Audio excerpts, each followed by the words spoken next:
Son algunos de los monumentos más impresionantes del mundo. Combinan volumen colosal con precisión arquitectónica. Después de 4000 años, aún no han sido superados.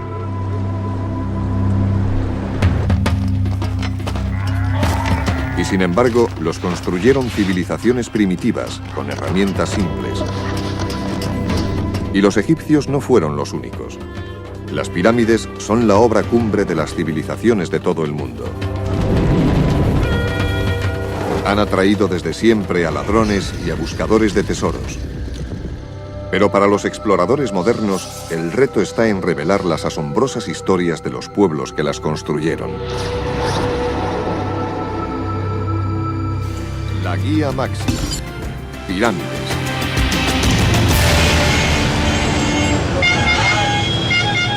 Hora punta, Ciudad de México. En la Plaza Mayor, los bailarines aztecas no muestran prisa. Bajo sus pies, cubierta por las calles modernas, yace una antigua capital, una ciudad perdida, con altas pirámides.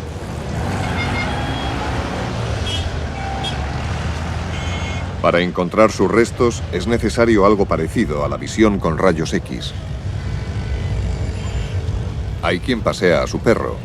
El arqueólogo Luis Barba prefiere dar un tranquilo paseo con su radar de penetración terrestre. Tiene olfato para las ruinas antiguas. Escanea el terreno con impulsos de energía que rebotan en los objetos enterrados.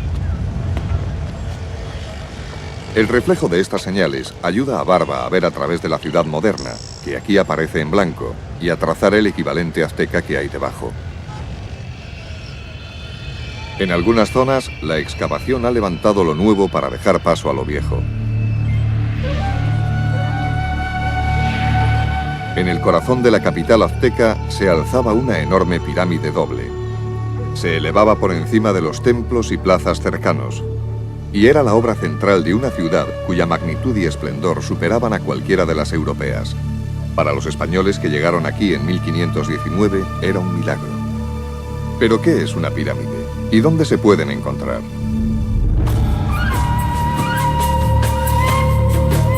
Pongamos las cosas claras. Cuando hablamos de pirámides, hablamos de algo grande. Esta mexicana, por ejemplo, alcanza una altura de 8 pisos y está hecha con cerca de 4000 toneladas de cascotes y mampostería. Y el tamaño dicta la forma.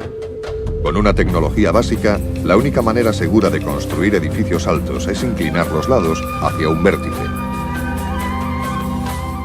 Puede haber variaciones.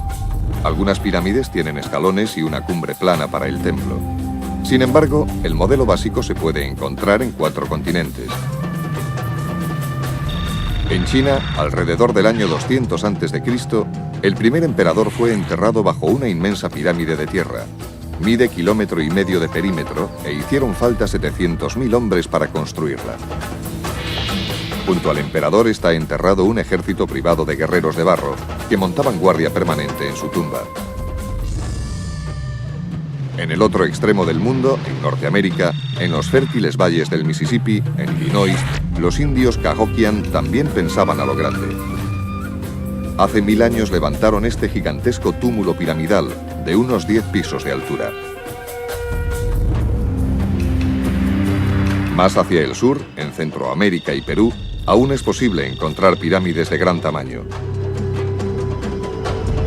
Pero la cuna de la construcción de pirámides está en África, en las orillas del Nilo. ¿Quién diría, sin embargo, que la mayoría de estas pirámides no fueron construidas por los egipcios, sino por los reyes nubios del sur? Lo que queda de sus pirámides está aquí, en el actual Sudán.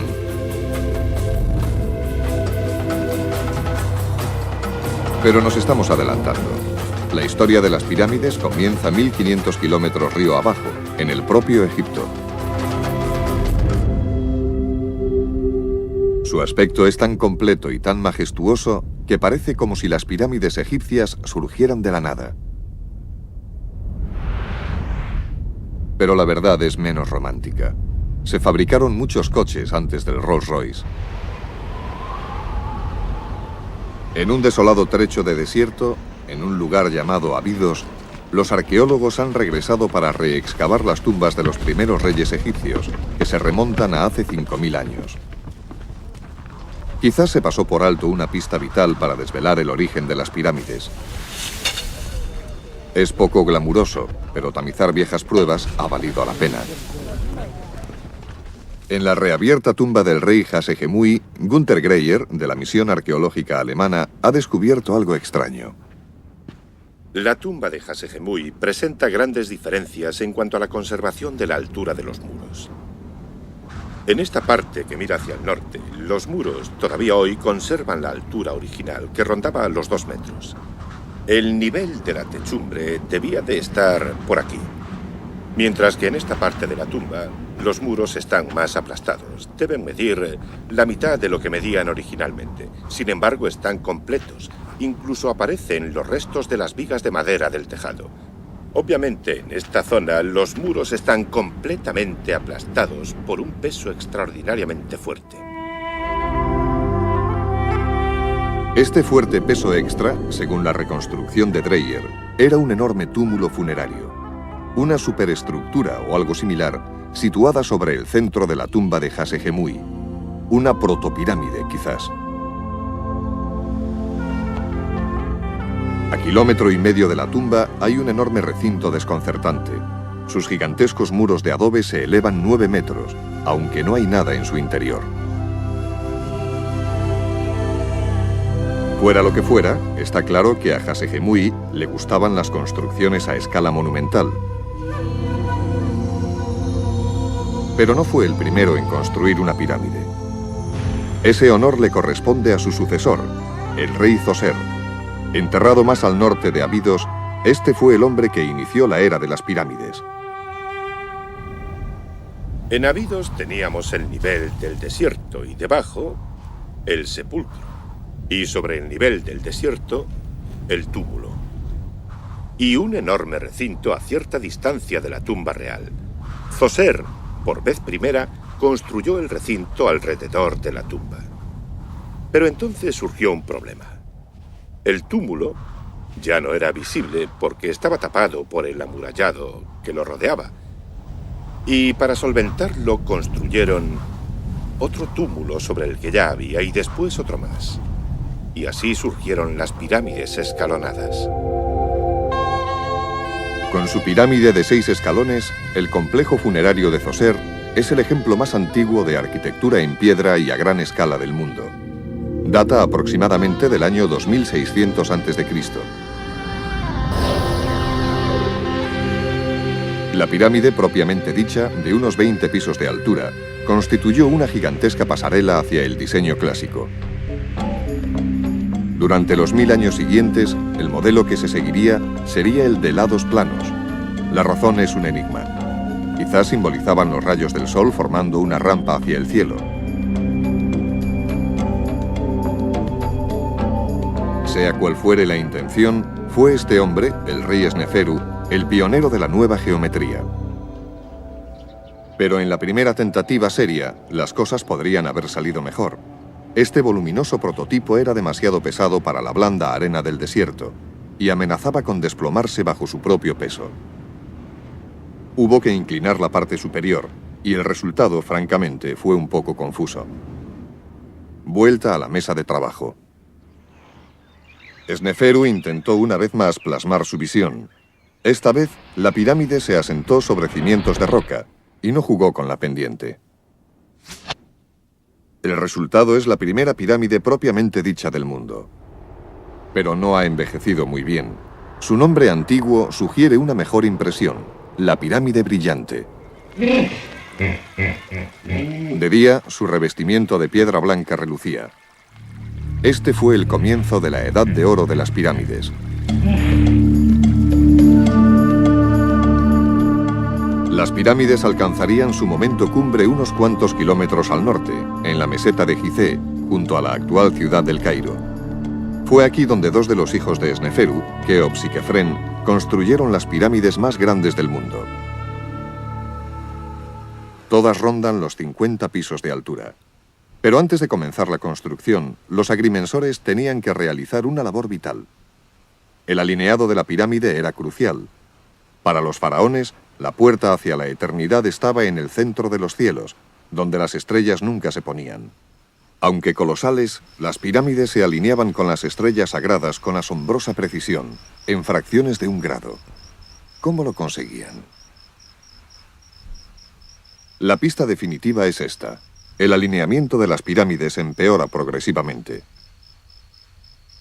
Esta paradoja se ha resuelto recientemente, y con ella, el antiguo método de alineamiento, y todo gracias a la astronomía moderna. Como la Tierra gira sobre su eje, ha oscilado imperceptiblemente durante miles de años. Esta oscilación ha ido alterando lentamente la visión que tenemos del cielo nocturno desde la Tierra. Desde el Egipto actual, los cielos parecen girar alrededor de la estrella polar. Pero cuando se construyeron las pirámides, ese punto giratorio estaba en otra parte. No había una estrella brillante que marcara este punto. Pero para los faraones era vital estar en el rumbo correcto. Al parecer seguían una combinación de dos estrellas, Mizar en la Osa Mayor y Kochab en la Osa Menor. 2500 años antes de Cristo, estas dos estrellas giraban una frente a la otra. Una vez por noche pasaban por encima del polo, y una estrella estaba justo sobre su gemela.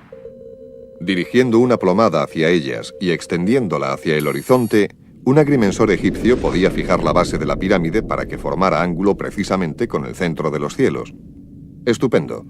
Solo que no podían calcular la oscilación de la Tierra. Los cielos nocturnos cambiaron, pero los agrimensores siguieron tomando a Kochab y Mizar como base de sus cálculos. Exagerando el cambio, que era imperceptible a simple vista, entendemos por qué las pirámides siguientes se iban desplazando hacia el este.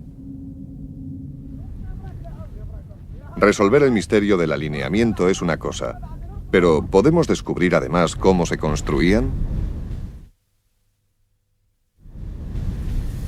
La Gran Pirámide de Gizeh está formada por más de 2 millones de bloques, la mayoría pesan cerca de 2,5 toneladas. Se invirtieron casi 23 años en construirla, lo que significa que la media de colocación era de un bloque cada 2 minutos. Unos plazos de entrega exigentes, por decir algo. ¿Cómo los colocaban?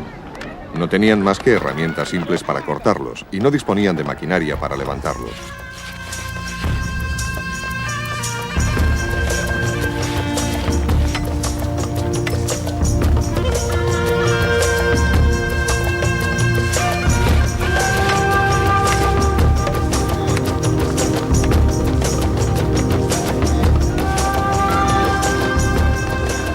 Los hombres se agrupaban en cuadrillas de 1000 miembros.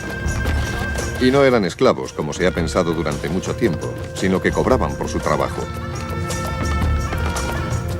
Pero la pregunta sigue siendo cómo movían los egipcios tantas piedras y tan rápido.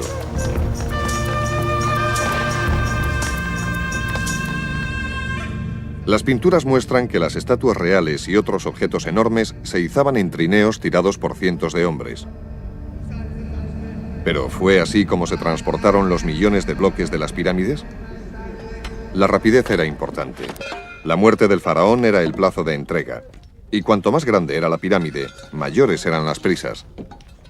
Pruebas realizadas en la actualidad muestran que los trineos son lentos e incómodos en el mejor de los casos, incluso con bloques de tamaño modesto.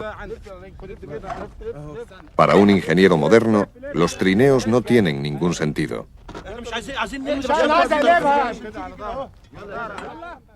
Creo que cualquiera que haya hecho primer curso de ingeniería mecánica estará de acuerdo en que los trineos son un método ineficaz para poder mover cualquier objeto pesado debido a los problemas de fricción, a los problemas de maniobrabilidad y demás.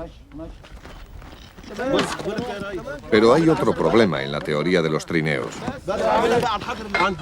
Todo el mundo está de acuerdo en que los bloques se subían a la pirámide en construcción por rampas creadas al efecto. El problema de arrastrarlos con trineos está en que la rampa tiene que ser lisa y que solo puede subir un escalón más o menos por cada 10 escalones de avance. Una inclinación tan suave requeriría una inmensa longitud de rampa. Una pendiente más inclinada, digamos de 1 de 4, acortaría la rampa, pero también descartaría los trineos. ¿Hay alguna alternativa plausible a los trineos? De los depósitos arqueológicos se han obtenido numerosos modelos de madera utilizados en el antiguo equipo de construcción, incluido un artefacto bastante enigmático. Esta más que curiosa especie de andamio nos ofrece una pista de cómo se construían las pirámides. La técnica egipcia era revolucionaria, no cabe duda. En un modelo a pequeña escala, 4 de estos andamios se atan a los lados de un bloque de hormigón para hacer una guía circular. Con esas 2 guías, el bloque puede rodar. Creo que incluso los más ardientes defensores de los trineos tendrán que admitir que es imposible tirar de ellos por una pendiente de una inclinación superior a 1 de 10, mientras que si se hace rodar, un objeto pesado puede subir por una rampa de, digamos, 1 de 4. Pero tanto sudor y esfuerzo para la tumba de un solo hombre nos da una idea del poder del faraón.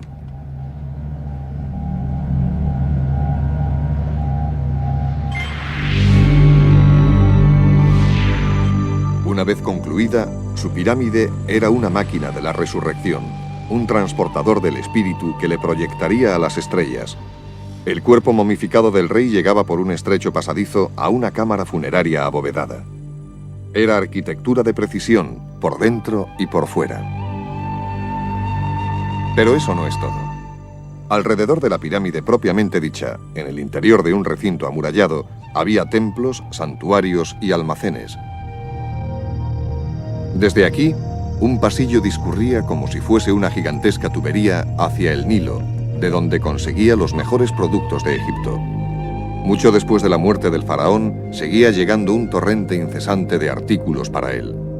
El cuidado del espíritu del rey les correspondía a los sacerdotes, que le servían diariamente comida fresca y oraciones.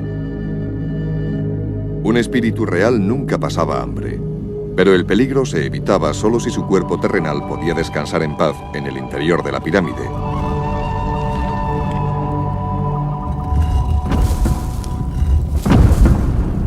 La tumba se sellaba con granito de alta seguridad. Pero todo fue inútil.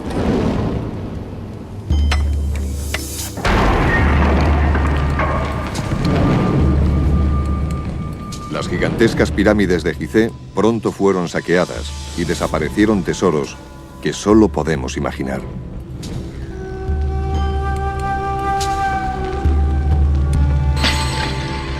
Los ladrones, sin embargo, pueden haber sido los impulsores de un gran cambio en el diseño de las pirámides. Pese a su tamaño colosal, habían fracasado como protección. Y de repente, los faraones cambiaron de táctica y el tamaño de las pirámides disminuyó drásticamente. Comparadas con las creaciones mastodónticas de Gizeh, que se pueden ver detrás, las pirámides posteriores son pequeñas. Son una 10ª parte o menos que sus predecesoras. A partir de entonces, los faraones viajarían a las estrellas en clase turista. Hay un enigma sobre el que los arqueólogos siguen debatiendo. ¿Por qué menguaron las pirámides? Basil Dobrev ha estudiado estas pirámides más pequeñas y cree que la respuesta está aquí abajo, en el interior de las cámaras funerarias. Una notable diferencia que vemos en el interior de las pirámides más pequeñas es que hay jeroglíficos grabados en las paredes de la tumba. Literalmente miles y miles de signos. En Gizeh no tenemos absolutamente nada como esto en el interior de las pirámides. Cuando conseguimos descifrar estas inscripciones, descubrimos que se trata de fórmulas o conjuros para la resurrección del rey. Hay conjuros de todo tipo. El faraón, dice uno, seguirá el destino de las estrellas polares hacia la vida eterna. Para Dobrev, esos conjuros constituían la nueva política de seguridad del faraón, más fiable que una fortaleza de piedra. Una vez que el rey tenía esos conjuros en el interior de la tumba, ya no era necesario en absoluto levantar pirámides de un tamaño colosal. Tenía mucha mejor protección, o al menos eso pensaba él. Pero hay voces discrepantes. En la excavación de una tumba no real, Miroslav Barta ha encontrado pruebas que respaldan una teoría que va mucho más allá. Lo que menguó primero, sostiene, fue el poder del faraón. Los sepulcros exquisitamente pintados de los funcionarios del Estado son reflejo de una nueva era. Mientras sus predecesores de Gizeh tenían que conformarse con ladrillos de adobe, estos funcionarios utilizaron la mejor piedra, un material reservado en el pasado para reyes. Para Barta no es una coincidencia. Los funcionarios del Estado iban ganando en poder y riqueza a costa del faraón, y la única pirámide asequible era el modelo presupuestado. Sabemos que los últimos faraones, como Pepi I, se unieron por matrimonio a las familias de los funcionarios de mayor rango, quizá para dar un impulso a su menguante poder. Pero Barta necesitaría algo más que esto para convencer a Dobrev. Mucho poder. Por ejemplo, que Pepi I se vio obligado a casarse con 2 hijas de un funcionario local de Abidos. Yo no sé si se vería obligado. Sí, pero él consideraba necesario asegurarse. Puede que fuese una mujer muy bella, además de simpática. Fuera cual fuera la causa, no se había terminado. La pirámide menguante iba a menguar de nuevo. 800 años más tarde y 650 kilómetros río arriba.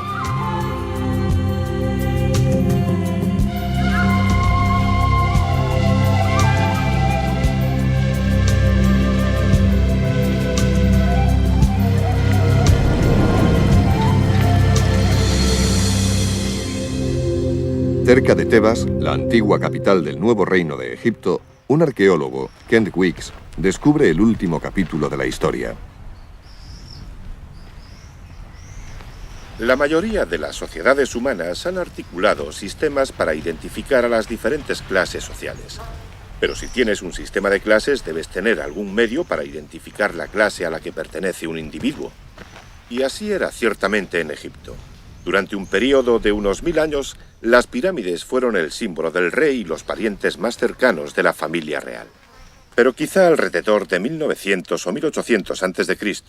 comenzó un periodo que algunas personas han llamado proceso de democratización religiosa y que significó que muchas de las cosas que habían estado restringidas al faraón y a la corte real ahora empezaban a resultar asequibles para algunos miembros de las clases media y alta egipcias.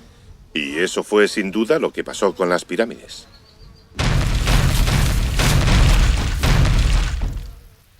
Las pirámides se pusieron de moda y los nuevos ricos fueron los primeros en adoptar el emblema real. Nunca más se levantarían estructuras de la magnitud de las de Gizeh, al menos no en Egipto.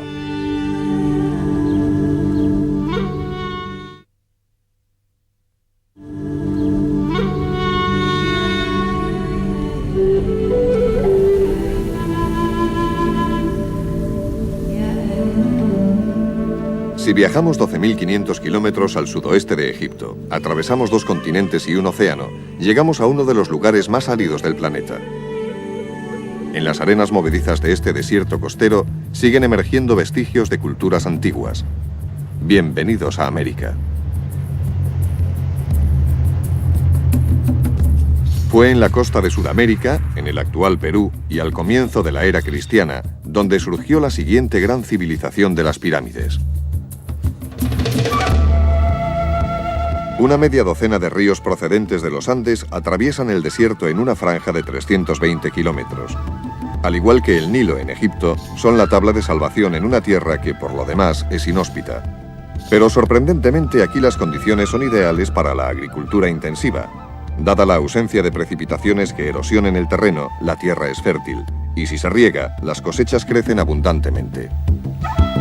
Creo que la calidad de la agricultura era tan buena que de hecho permitió que apareciesen rápidamente unas poblaciones bastante importantes y eso llevó a la creación de cientos y cientos de templos. La zona estaba habitada por el pueblo de los Moche, que literalmente construían sobre los restos de estructuras anteriores. Sus sólidas pirámides de adobe hace tiempo que no son más que masas informes, que han dejado tras de sí unos restos lóbregos, desmoronados, que apenas ofrecen indicios de lo que allí hubo. Es muy difícil comprender la función de las pirámides Moche porque aún no hemos estudiado las suficientes. Nos harían falta años de excavaciones para saber realmente cómo era su vida. Steve Burgett ha dedicado 15 años a resolver el misterio de las pirámides Moche. Sus últimas excavaciones descubren las líneas generales de una historia colorista, aunque siniestra, que no podría ser más diferente de la del antiguo Egipto.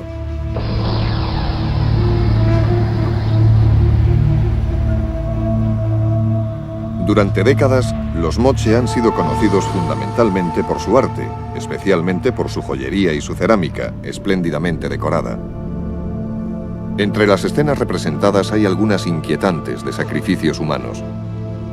¿Se trata simplemente de mitos elaborados o del relato documental de los sacrificios en las grandes pirámides moche? El mayor avance que he conseguido de momento ha sido descubrir dónde se celebraban los sacrificios. El lugar de los sacrificios está en la llamada Huaca de la Luna, la pirámide de la Luna. Aquí fue donde Bourget y su equipo encontraron un revoltijo de restos humanos, de personas que fueron brutalmente asesinadas. Quizás sea significativa la presencia de señales de que hubo inundaciones frecuentes y devastadoras en la época en que se produjeron estos sacrificios en masa. Vimos que estaba asociado a momentos destructivos de la historia. Estos megafenómenos como el Niño, con sus gigantescas precipitaciones e inundaciones destructivas que sufría la costa norte de Perú una vez cada 20 años o 30 años. Una y otra vez, las lluvias torrenciales destruían los templos.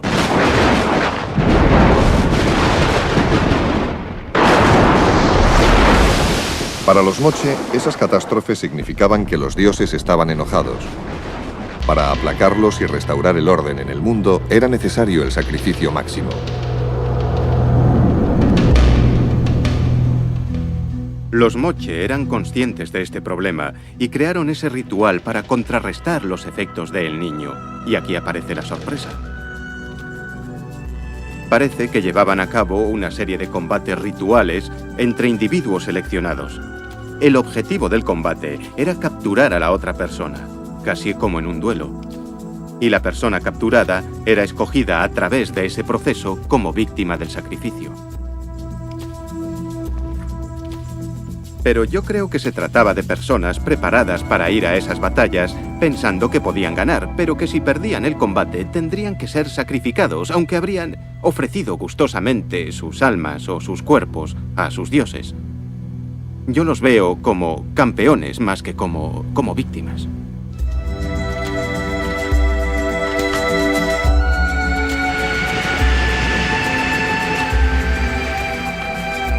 En un clima voluble y a menudo violento, las pirámides moche parecen haber sido construidas no en honor de los dioses, sino para apaciguarlos. ¿Cuántos cadáveres más aparecerán? Sea cual sea el número, no fueron suficientes. Tras 8 siglos de prosperidad, la civilización moche desapareció.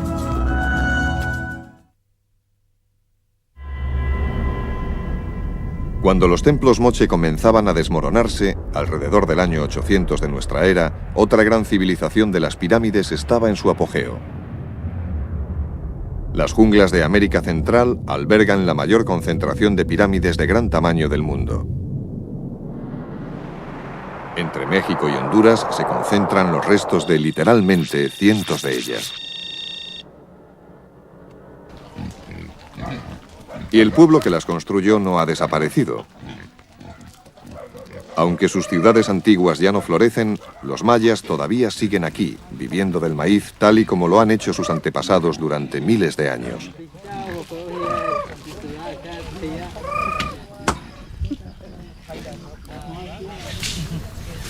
Al podar los bosques de los alrededores, los arqueólogos continúan encontrando restos de algunos de los monumentos más impresionantes, aunque inescrutables, del mundo.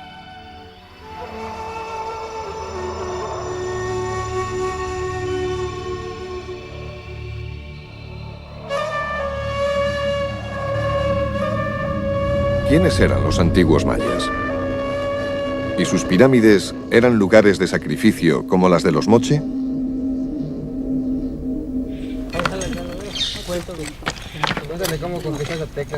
Al igual que los egipcios, los mayas utilizaban la piedra, y sus pirámides, como esta de Chichén Itzá, en el sur de México, también estaban relacionadas con otros edificios rituales. Pero son las diferencias las que destacan. A una pirámide maya no se accede por un pasillo cerrado, como en Egipto, sino a través de una plaza amplia, abierta. Y con sus escalinatas y su templo de la cumbre, la pirámide recuerda menos a una tumba privada que a una tribuna pública. Un escenario dominante, quizás, desde el que las élites gobernaban. A medida que los arqueólogos van reuniendo vestigios de la civilización maya, sus logros continúan asombrando. Mientras los egipcios escribían en papiros, los mayas ya disponían de los medios para fabricar un producto igualmente precioso, el papel. Como mínimo en el año 300 a.C., los mayas habían inventado su particular forma de escritura jeroglífica, que por el momento solo ha sido descifrada en parte. Además, elaboraron un eficaz sistema para contar, sumar y anotar fechas utilizando barras y puntos. Y ya en el año 500 a.C. habían perfeccionado un preciso calendario de 365 días. Podían predecir acontecimientos como eclipses con bastante antelación. Además, tenían un calendario ritual diferente que se desarrollaba en ciclos más cortos. Ambos calendarios, utilizados conjuntamente, se combinaban para señalar las fechas cruciales en la vida de los mayas. Desde lo alto de sus pirámides, e incluso desde los observatorios, los sacerdotes astrólogos seguían el rastro de estrellas y planetas. Los gobernantes intentaban controlar el futuro de su pueblo, celebrando sus rituales en fechas favorables. En Chichén Itzá, a la sombra de esta pirámide principal, se celebraba un ritual que sería digno de la antigua Roma.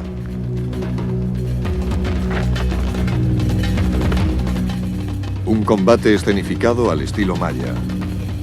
Una especie de fútbol, pero con unas apuestas muy altas. Paneles de piedra, que una vez fueron de vivos colores, adornaban la pista. A la derecha vemos al perdedor, arrodillado y decapitado. De su cuello brotan serpientes. A la izquierda el jugador victorioso, sujetando su sangriento trofeo. Quizá las víctimas eran héroes, aunque no se sabe con seguridad.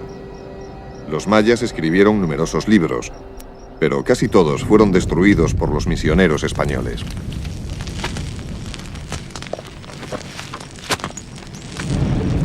Con esas obras se perdieron valiosísimas claves para explicar la cultura maya.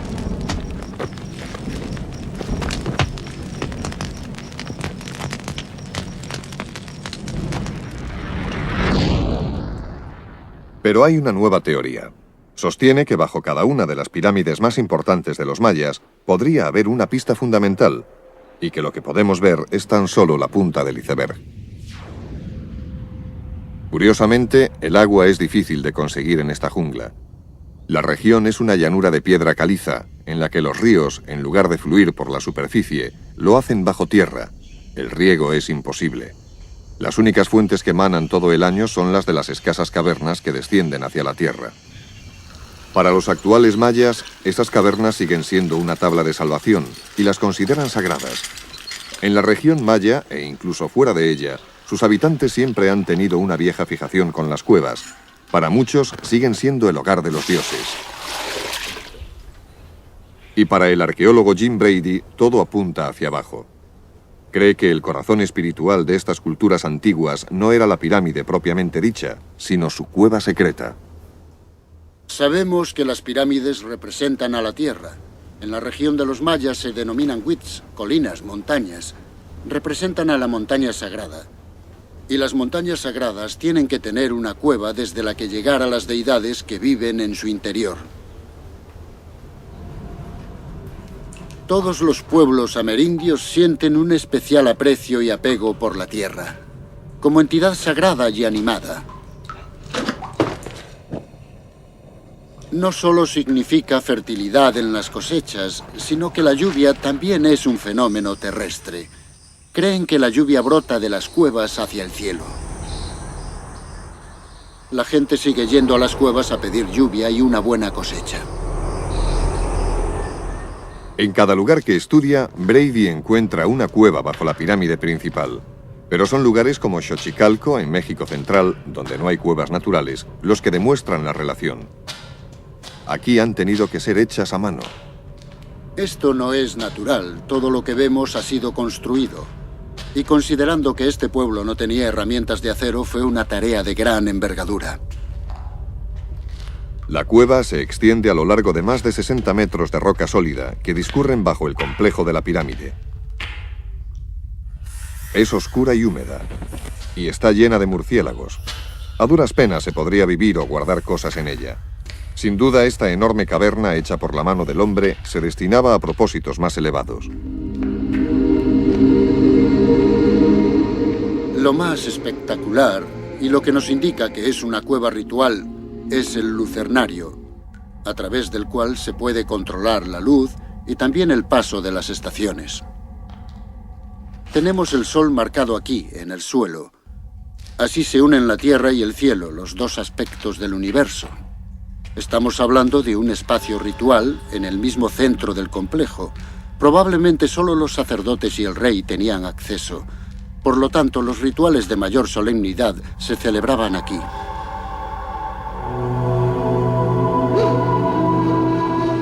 En el antiguo lenguaje maya, la palabra cueva también significaba templo. Brady está prácticamente seguro de que bajo las pirámides aparecerán más cuevas-templo.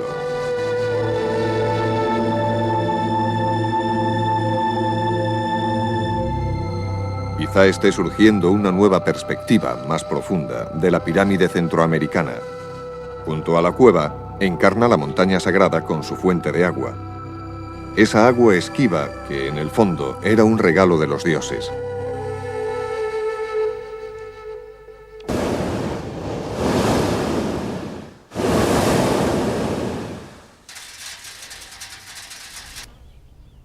Eso en lo que respecta a lo que hay bajo tierra. Lo que hay sobre ella tenía un propósito bastante más terrenal. Es algo que Jim Brady puede captar más fácilmente desde el aire. Pero no era solo a los dioses a quienes los antiguos reyes querían impresionar con sus templos pirámide y sus demostraciones con sacrificios humanos. Desde Egipto a México, de China a Perú, las pirámides buscaban intimidar a las masas. Las cosechas abundantes significaban un aumento de la población, y ese aumento implicaba la necesidad de un control social. Así debió ocurrir aquí, en Teotihuacán, en México Central, la mayor ciudad pirámide de toda América. Probablemente entre, digamos, 100.000 y 250.000 de personas vivían aquí en una época que situaremos en el siglo VI después de Cristo. La pieza central era la colosal pirámide del Sol, cuya base es igual a la de la Gran Pirámide de Egipto. Es una obra propagandística para recordarles a las masas quién mandaba allí.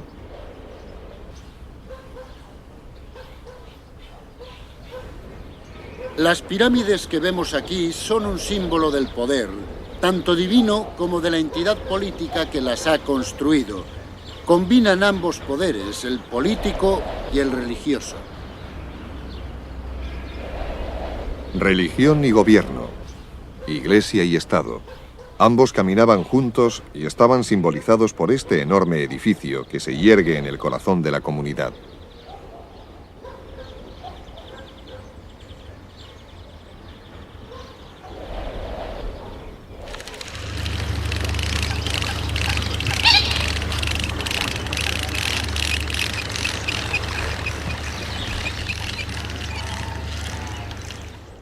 Las pirámides de Egipto dejaban claro quién era el jefe. Pero, ¿y los egipcios? ¿Practicaban también los sacrificios humanos? Hasta hace poco no teníamos una respuesta definitiva. Ahora, gracias a unas recientes excavaciones arqueológicas realizadas en Abidos, la respuesta parece ser sí, pero durante un muy breve periodo de tiempo. Un periodo en los albores de la civilización egipcia que duró quizás 300 años y en el que los sirvientes de los reyes muertos, al parecer, eran enviados con sus amos al otro mundo.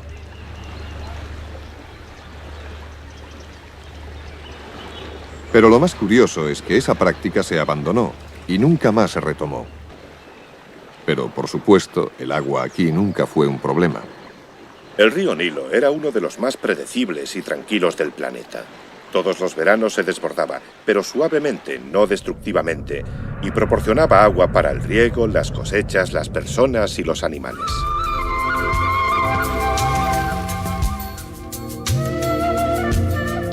Además, cada año traía cieno fresco que cubría las tierras del antiguo Egipto, lo que las convertía en una de las regiones agrícolas más fértiles sobre la faz de la tierra. Los viajeros que llegaban aquí se quedaban asombrados. Según los antiguos griegos, los egipcios no tenían gran cosa que hacer. Año sí y año también, la vida era fácil. No había grandes preocupaciones. Y puede que esa sea la razón de que no hubiera sacrificios humanos. Sobre un egipcio no pendía ninguna espada de Damocles que le impulsara a, aterrorizado, cometer el sacrificio extremo, para implorarle a sus dioses que le alimentaran, que alimentaran a sus hijos y que les permitiesen vivir. Bendecidos con una tierra de tanta abundancia, las relaciones con los dioses siempre fueron buenas. Pero no podían dar nada por sentado. Para mantener esta abundancia, era vital una comunicación fluida con los dioses. Y eso solo podía suceder a través de un rey divino. Cuando el faraón moría, surgía un grave problema. Esta falta de comunicación suponía que el sol no volvería a salir ni a ponerse, el río a subir ni a bajar, ni la luna a crecer y menguar. Y eso era algo muy preocupante. Era esencial que el rey muerto ocupara su lugar entre los dioses para que hablara en nombre de la humanidad. Y durante 1000 años, la clave para que el viaje fuera seguro estaba en la poderosa pirámide. La construcción de una pirámide podía ser económicamente un esfuerzo enorme, pero si nos paramos a pensar que es la alternativa para continuar con la existencia humana, es un precio bastante pequeño. Pero la historia de las pirámides tiene un último y sangriento capítulo.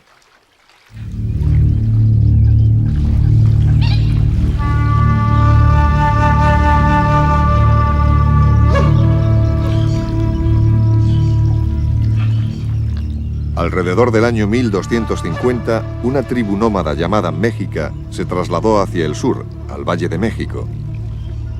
Más conocidos como los aztecas, muy pronto se convirtieron en el terror de las tribus vecinas.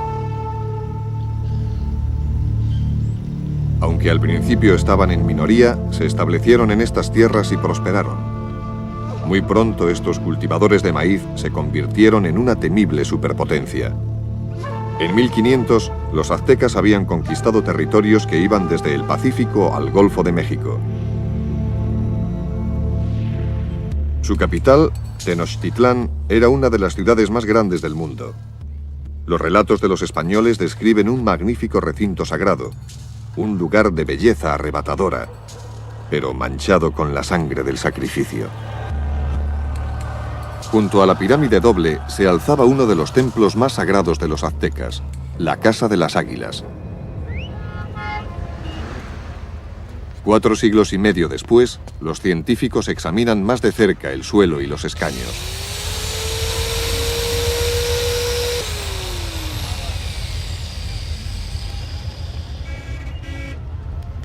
¿Hasta qué punto son fiables los relatos de los testigos? Se han recogido y analizado cientos de muestras de sangre y otras sustancias. Los descubrimientos, al igual que la escultura religiosa azteca, apuntan a una relación fría y temerosa con los dioses.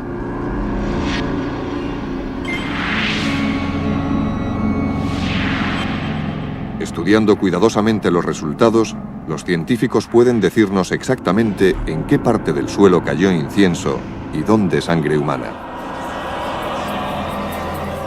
Las obras de arte conservadas muestran cómo se vertían cuencos de sangre sobre el dios azteca de la muerte. Era sangre procedente de automutilaciones rituales, ofrecidas con devoción. Pero los dioses aztecas también demandaban sacrificios, y tenían un apetito insaciable de corazones humanos.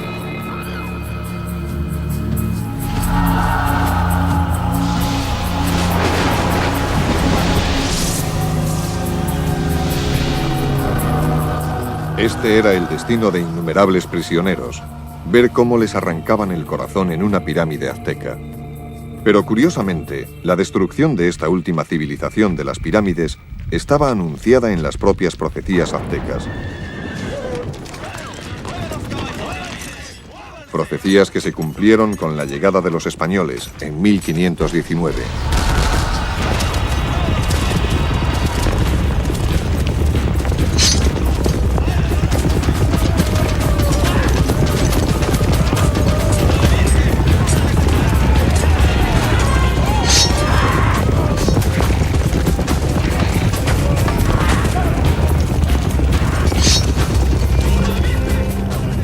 Luchando a caballo, con acero y armas de fuego, los conquistadores aplastaron en un abrir y cerrar de ojos a la civilización azteca y la enterraron bajo su propia ciudad. Y con este violento golpe, las pirámides se desvanecieron en la historia.